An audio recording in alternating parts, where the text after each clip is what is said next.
Hello दोस्तों, आप सबका स्वागत है मेरे YouTube चैनल इंक बुक पर। आई होप आप सब अच्छे होंगे। आज की क्लास बहुत ही खास रहने वाली है।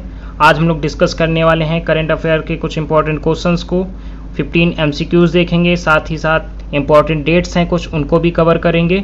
जो डेट्स ये एग्ज़ाम से रिलेटेड आपकी बहुत ही इंपॉर्टेंट रहने वाली है। आज ये है 21 मई, तो आज हम लोग करंट अफेयर के क्वेश्चंस को कवर करने जा रहे हैं। 21 मई तक के जितने भी करंट अफेयर के क्वेश्चंस हैं उनको आज हम लोग कवर करेंगे।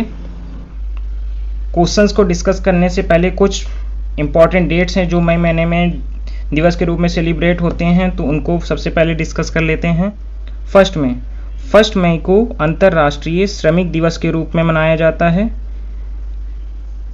और 1 मई को ही महाराष्ट्र दिवस और गुजरात दिवस के रूप में भी मनाया जाता है। इसी दिन महाराष्ट्र और गुजरात बॉम्बे नाम के प्रदेश से अलग हुए थे। पहले एक पूरा दोनों राज्यों को मिलाकर बॉम्बे हुआ करता था। यह 1960 में बॉम्बे स्टेट के विभाजन से अलग अलग हुए थे भाषाई आधार पर। भाषाई आधार पर कैसे? जैसे महाराष्ट्र की मराठी है तो महाराष्ट्र मराठी लैंग्वेज के आधार पर अलग हुआ और गुजरात गुजराती लैंग्वेज के आधार पर अलग हुआ था। यह 1960 में बॉम्बे स्टेट के विभाजन से अलग हुए थे। नेक्स्ट 1 मई को बुद्ध पूर्णिमा भी मनाई जाती है। इस दिन गौतम बुद्ध का जन्म, ज्ञान प्राप्ति, महापरिनिर्वाण तीनों एक ही तिथि पर होते हैं। 1 मई को हम लोग बुद्ध पूर्णिमा के रूप में मनाते हैं। नेक्स्ट है 2 मई को हम लोग विश्व ट्यूना दिवस के रूप में मनाते हैं। ट्यूना एक मछली होती है, विशेषकर विलुप्त होने की कगार पर आ गई थी, तो यूएन द्वारा 2017 में इसे घोषित किया गया। समुद्री खाद्य सुरक्षा और ब्लू इकोनॉमी से लिंक्ड भी है ये। 3 मई को हम लोग विश्व प्रेस स्वतंत्रता दिवस मनाते हैं। RSF रिपोर्टर्स विदाउट बॉर्डर्स ये रिपोर्ट देता है प्रेस की। जैसे 2026 में अभी इंडेक्स जारी हुआ है तो उसमें भारत का स्थान 157 पे है और टॉप पर नॉर्वे रहा है, लगातार शीर्ष पे है कई सालों से। 4 मई को हम लोग अंतर्राष्ट्रीय अग्निशमन दिवस मनाते हैं। किसके उपलक्ष्य में? तो सेवा में शहीद अग्निशमन कर्मियों की स्मृति में। किसके उपलक्ष्य में? सेवा में जो शहीद हुए अग्निशमन कर्मी उनकी स्मृति में इसे मनाया जाता है। नेक्स्ट 8 मई को विश्व रेड क्रॉस और रेड क्रेसेंट दिवस मनाया जाता है। इस दिन हेनरी डुनांट का जन्मदिन 8 मई 1828 को हुआ था। इसी दिन ICRC की स्थापना 1863 में हुई थी। इसका मुख्यालय कहाँ पर है? जिनेवा में है। मुख्यालय इसका जिनेवा में है। 8 मई को ही विश्व थैलेसीमिया दिवस भी मनाया जाता है। थैलेसीमिया क्या होता है? आनुवांशिक रक्त विकार एक तरह का होता है। आनुवांशिक रक्त विकार, उसी के विकार के बारे में जो जागरूकता फैलाने के लिए यह दिवस मनाया जाता है। 9 मई रविंद्रनाथ टैगोर की जयंती मनाई जाती है अपने भारत में। 7 मई 1861 में इनका जन्म हुआ था। इनको लिटरेचर के लिए नोबेल प्राइज भी मिला हुआ था। किस ईयर में मिला था? 1913 में। जनगण मन इन्होंने ही लिखा है, जो कि अपने भारत का राष्ट्रगान भी है। नेक्स्ट 11 मई राष्ट्रीय प्रौद्योगिकी दिवस, नेशनल टेक्नोलॉजी डे 11 मई को मनाया जाता है। किस उपलक्ष्य में? तो 1998 में पोखरण द्वितीय ऑपरेशन जो शक्ति था वो परमाणु परीक्षण हुआ था और टेक्नोलॉजी डेवलपमेंट बोर्ड की स्थापना है ना, तो उसके परिप्रेक्ष्य में 11 मई को राष्ट्रीय प्रौद्योगिकी दिवस मनाया जाता है। 12 मई अंतर्राष्ट्रीय नर्स दिवस के रूप में मनाते हैं। फ्लोरेंस नाइटिंगेल का जन्म 12 मई 1820 को हुआ था, है ना, तो इसी दिन 12 मई को अंतर्राष्ट्रीय नर्स दिवस के रूप में मनाया जाने लगा है। सेकेंड रविवार आप जानते होंगे, अभी रिसेंटली हम लोगों ने मनाया मदर्स डे। ये मई मंथ के जो सेकेंड संडे होता है उस डे को सेलिब्रेट होता है मदर्स डे। 15 मई को अंतर्राष्ट्रीय परिवार दिवस के रूप में मनाया गया। यह यूएन द्वारा 1993 में घोषित हुआ था। परिवार की भूमिका और सामाजिक विकास पर इसमें जोर दिया गया था। क्लियर? 16 मई 16 मई को अंतर्राष्ट्रीय प्रकाश दिवस के रूप में मनाते हैं हम लोग। 17 मई विश्व दूरसंचार और सूचना समाज दिवस के रूप में मनाया जाता है। इस दिन ITU यानी इंटरनेशनल टेलीकम्युनिकेशन यूनियन की स्थापना हुई थी 1865 में। जिसका मुख्यालय कहाँ पर है? जेनेवा में। जेनेवा कहाँ पर है? स्विट्जरलैंड। ओके। 18 मई को हम लोग अंतर्राष्ट्रीय संग्रहालय दिवस मनाते हैं, इंटरनेशनल म्यूजियम डे। 18 मई अंतर्राष्ट्रीय समुद्री महिला दिवस के रूप में मनाया गया। IMO द्वारा इसे आयोजित किया गया था।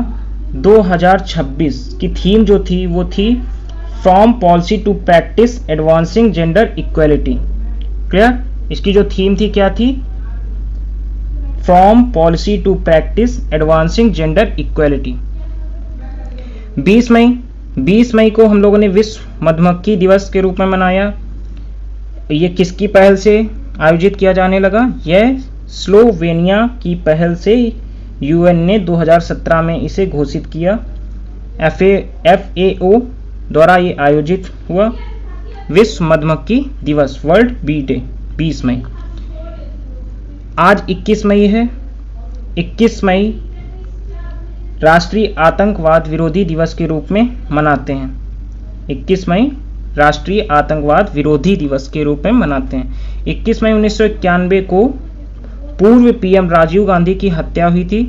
लिट्टे नामक ग्रुप था, उसने हत्या करवाई थी एक महिला के थ्रू। इसका मेन मोटो क्या रहता है?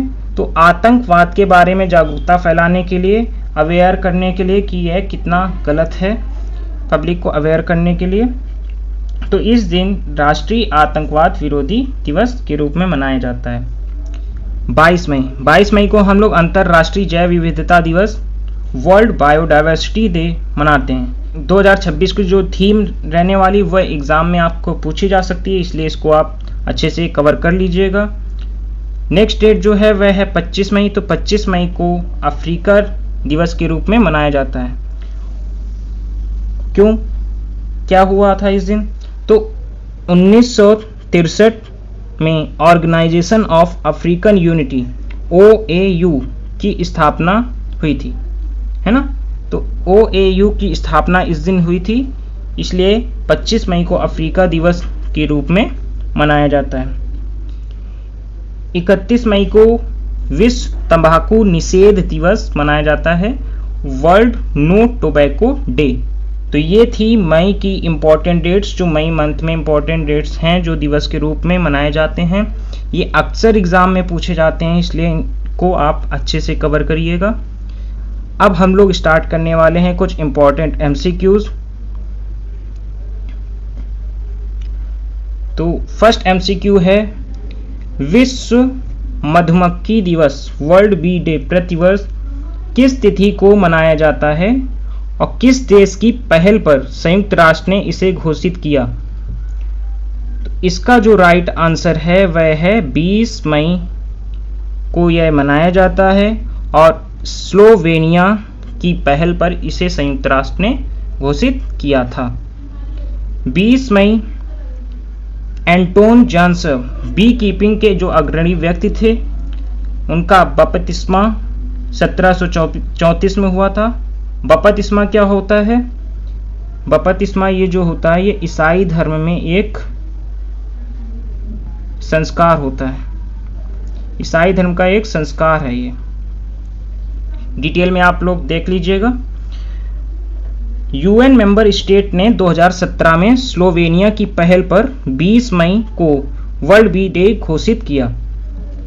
अगला क्वेश्चन है, प्रधानमंत्री नरेंद्र मोदी 15 से 20 मई 2026 तक 5 देशों की यात्रा पर रहे। इस दौरे का अंतिम पड़ाव 5वां देश कौन सा था?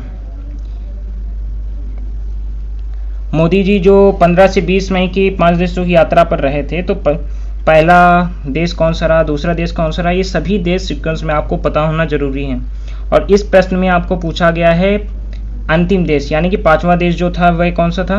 तो अंतिम देश जो था वो इटली था।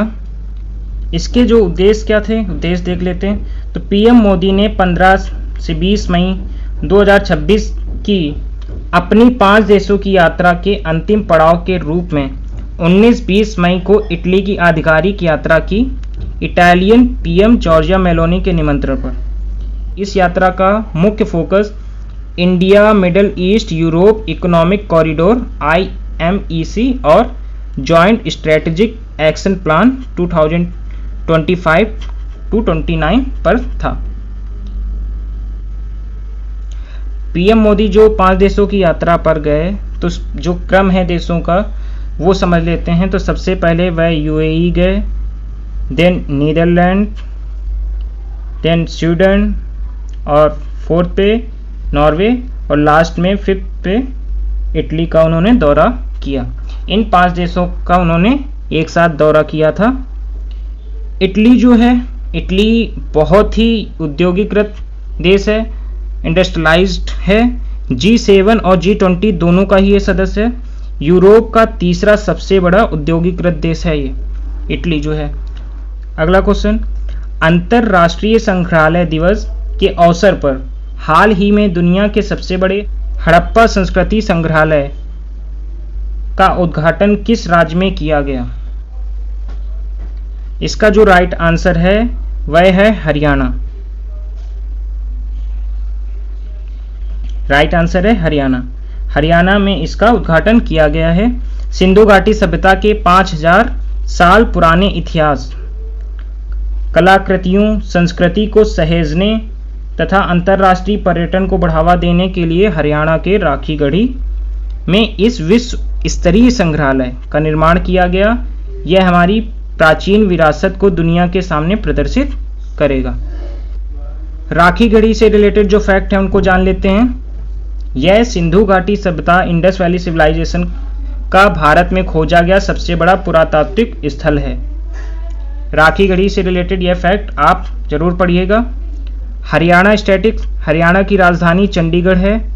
यहाँ के मुख्यमंत्री जो हैं प्रेजेंट में नायब सिंह सैनी और राज्यपाल जो हैं बंडारू दत्तात्रेय हैं।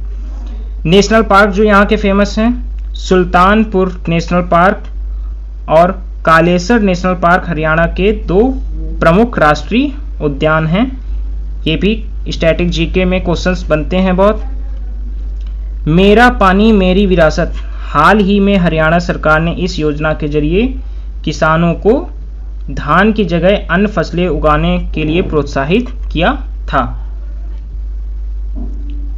भारत के किस उत्तर पूर्वी राज्य ने हाल ही में अपना 51वां स्थापना दिवस स्टेटहुड डे मनाया है? तो इसका जो राइट आंसर है आपका वह है सिक्किम। क्या है? सिक्किम। इस दिवस का मुख्य उद्देश्य है 16 मई 1975 को भारत संघ के 22वें राज्य के रूप में सिक्किम के ऐतिहासिक विलय का।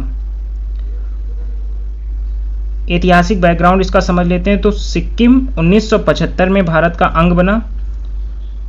इससे पहले यहाँ चोग्याल वंश का शासन था। सिक्किम से रिलेटेड जो क्वेश्चंस बन सकते हैं स्टैटिक जीके में वो हैं, जैसे इसकी राजधानी क्या है, गंगटोक। मुख्यमंत्री प्रेजेंट में कौन है? तो प्रेम सिंह तमांग, PS गोले और राज्यपाल लक्ष्मण प्रसाद आचार्य हैं। वर्ल्ड हेरिटेज, तो कंचनजंगा नेशनल पार्क सिक्किम में स्थित है, जो भारत की एकमात्र मिश्रित यूनेस्को धरोहर है। सिक्किम दुनिया का पहला ऐसा राज्य है जो 100% जैविक ऑर्गेनिक खेती के लिए जाना जाता है। हाल ही में किस दिग्गज पर्वतारोही ने 32वीं बार माउंट एवरेस्ट फतेह कर अपना ही विश्व रिकॉर्ड तोड़ा है? तो इसका जो राइट आंसर है वह है कामी रीता शेरपा।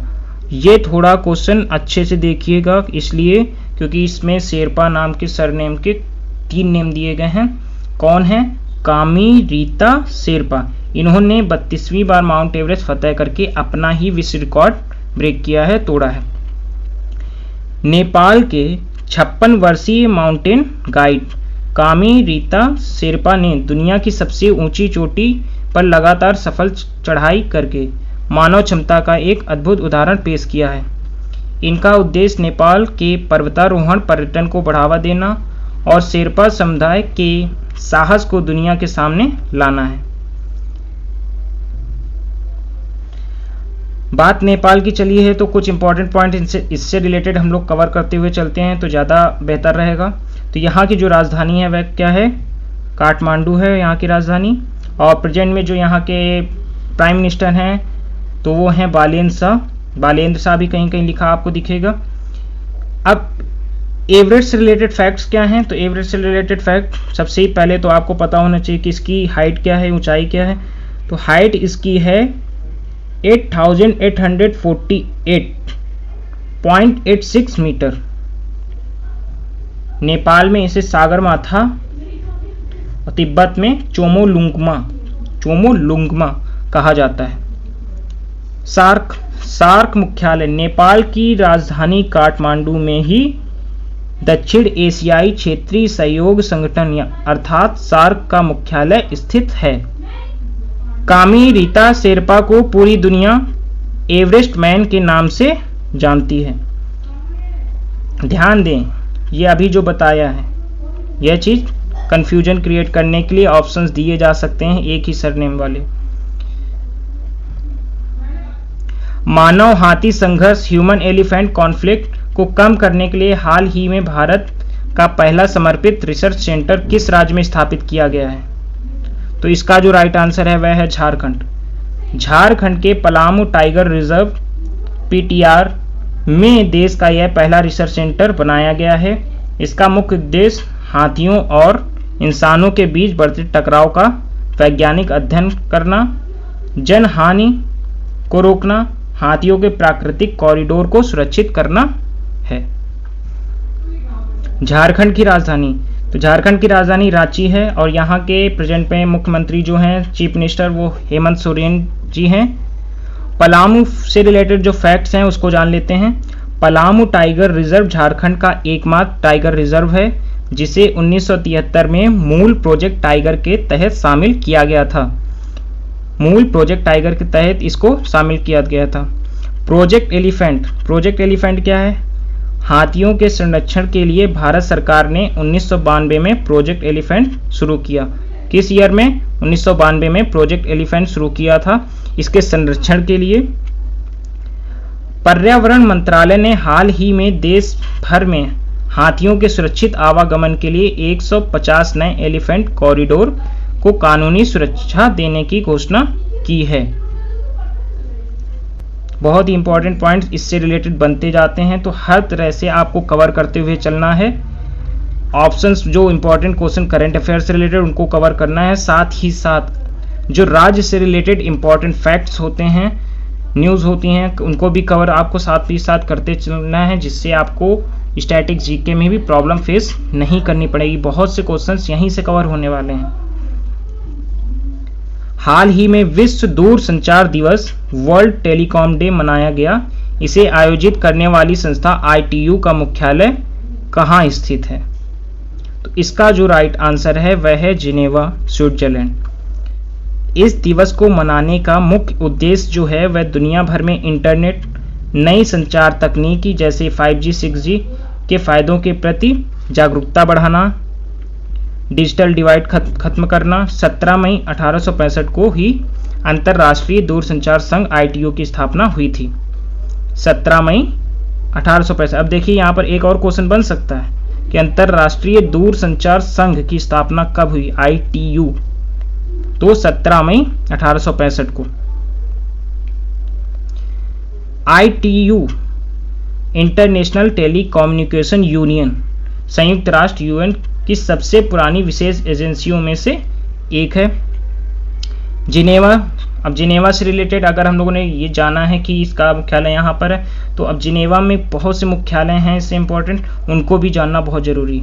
तो जिनेवा में ITU के अलावा WHO, WTO एंड WIPO के भी मुख्यालय स्थित हैं। संचार साथी पोर्टल क्या है, तो भारत सरकार ने दूर संचार टेलीकॉम फ्रॉड रोकने के लिए और खोए हुए मोबाइल को ट्रैक करने के लिए हाल ही में संचार साथी पोर्टल लॉन्च किया गया।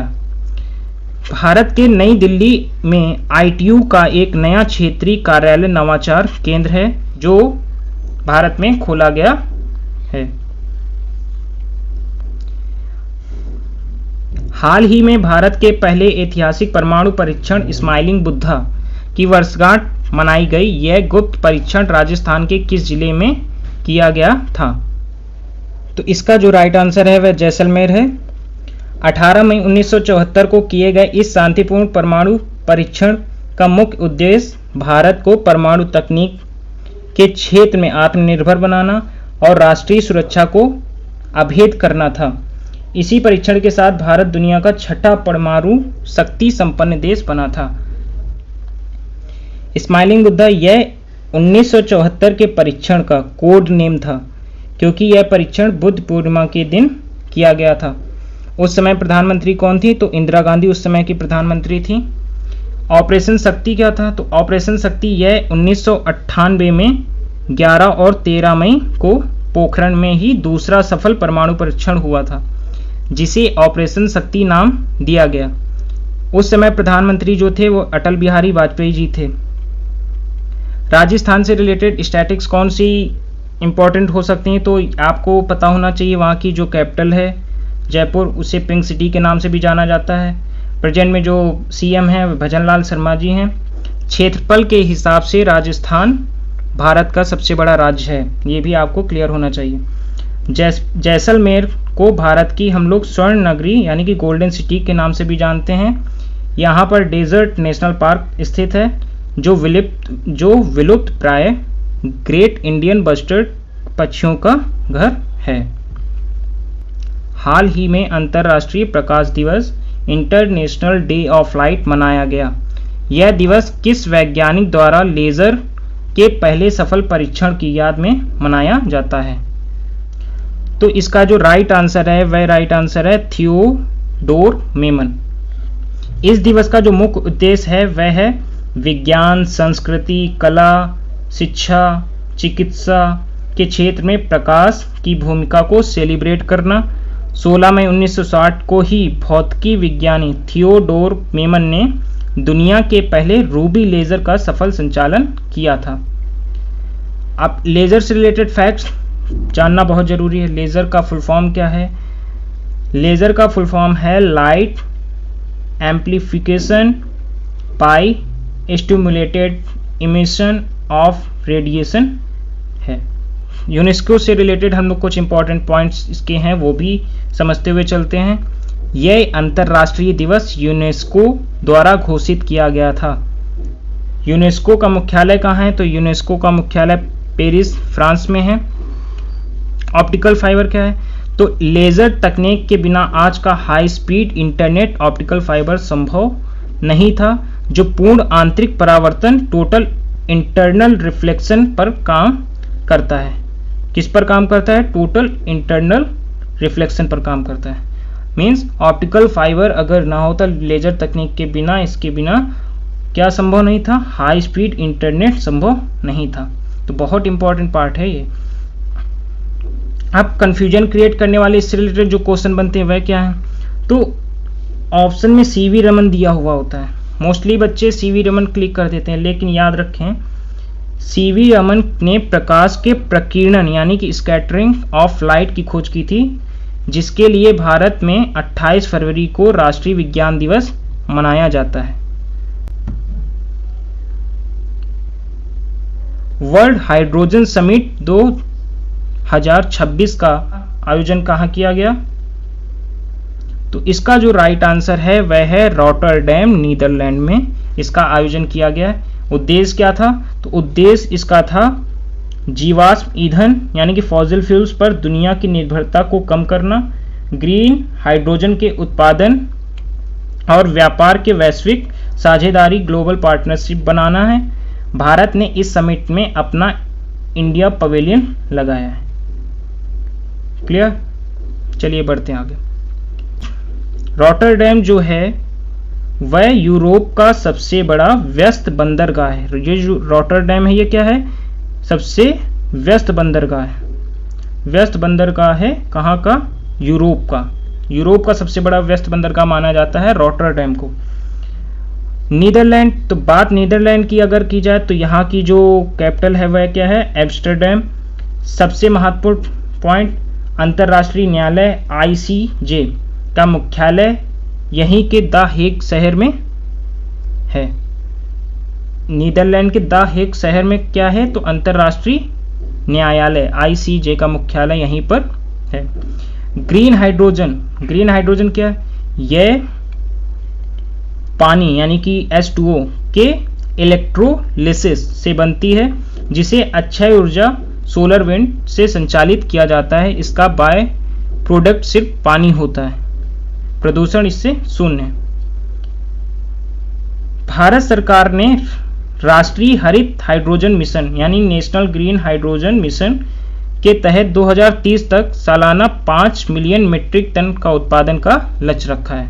तो अगर प्रश्न आपका बने कि राष्ट्रीय हरित हाइड्रोजन मिशन के तहत वर्ष 2030 तक सालाना सरकार ने कितना टारगेट रखा है, कितने मिलियन मीट्रिक टन का टारगेट रखा है, तो 5 मिलियन मीट्रिक टन उत्पादन का लक्ष्य रखा गया है। यह बहुत इंपॉर्टेंट क्वेश्चन बन सकता है एग्जाम के रिगार्डिंग। आगे बढ़ते हैं। दुनिया का पहला लकड़ी का उपग्रह लैग्नोसैट किस देश ने लॉन्च किया है, तो इसका जो राइट आंसर है आपका जापान। जापान ने दुनिया का पहला लकड़ी का उपग्रह लॉन्च किया है। आखिर उद्देश्य क्या है, तो उद्देश्य है अंतरिक्ष में बढ़ते कचरे यानी कि स्पेस में डेब्रिस की समस्या हो रही है उसको खत्म करना। यह उपग्रह मैग्नोलिया की लकड़ी से बना है, जो अपना पूरा काम करने के बाद पृथ्वी के वायुमंडल में लौटते ही बिना कोई प्रदूषण फैलाए पूरी तरह जलकर राख हो जाएगा। क्लियर। जापान, तो जापान की राजधानी है क्या, टोक्यो, जो सुमिदा नदी के किनारे बसा हुआ है। यहाँ की मुद्रा जो है, मुद्रा करेंसी वो येन है। संसद का नाम डाइट है यहाँ के। जैक्सा, तो जैक्सा क्या है, यह वहाँ की space agency, Japan aerospace exploration agency. क्या नाम है full form, Japan aerospace exploration agency ने क्योटो विश्वविद्यालय के साथ मिलकर इसे बनाया है। स्लिम मिशन क्या है, तो जापान ने हाल ही में अपने स्लिम यानी कि smart lander for investigating moon mission के जरिए चांद पर सफल लैंडिंग की थी। भारत इसरो ने भी अंतरिक्ष कचरे को रोकने के लिए वर्ष 2030 तक शून्य बलवा यानी डेब्रिस फ्री स्पेस का लक्ष्य रखा है। इसे लिग्नोसैट से कनेक्ट करके याद रखें, लिग्नोसैट से कनेक्ट करके याद रखेंगे तो दोनों चीजें आपको याद रहेंगी।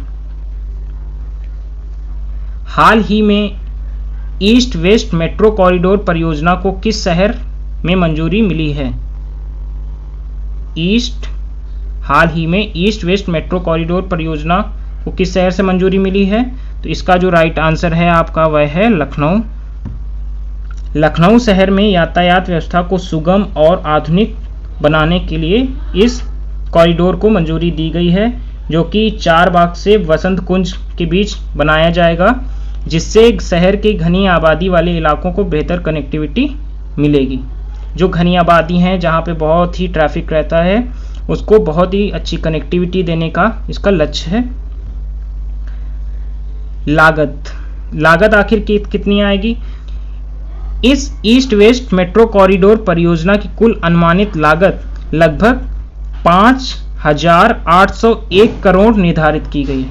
कितनी, 5,801 करोड़ रुपए निर्धारित की गई है ये इस पूरे कॉरिडोर परियोजना की लागत को। आगरा मेट्रो, तो कैबिनेट ने लखनऊ के साथ साथ आगरा के दूसरे मेट्रो कॉरिडोर के स्टेशनों और एलिवेटेड सेक्शनों के निर्माण को भी हरी झंडी दी है। नेक्स्ट है मिर्जापुर सब स्टेशन, तो पूर्वी उत्तर प्रदेश में बिजली की किल्लत दूर करने के लिए मिर्जापुर में 765/400 kV यानी कि किलोवाट का बड़ा ट्रांसमिशन सब स्टेशन स्थापित किया जाएगा। मिर्जापुर में यह टारगेट रखा गया है कि वहाँ पर बड़ा ट्रांसमिशन सब स्टेशन स्थापित किया जाएगा। उत्तर प्रदेश की राजधानी क्या है, स्ट्रैटेजी से रिलेटेड क्वेश्चन ये याद रखिएगा, वैसे तो कॉमन है आपको पता ही होगा। लखनऊ यहाँ की राजधानी है। वर्तमान जो मुख्यमंत्री हैं वह योगी आदित्यनाथ जी हैं और राज्यपाल जो है प्रेजेंट में वह आनंदीबेन पटेल जी हैं।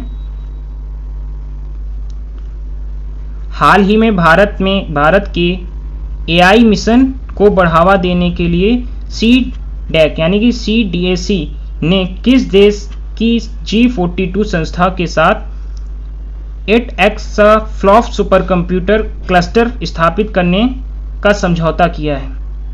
इसका जो राइट आंसर है आपका संयुक्त अरब अमीरात यानी कि UAE।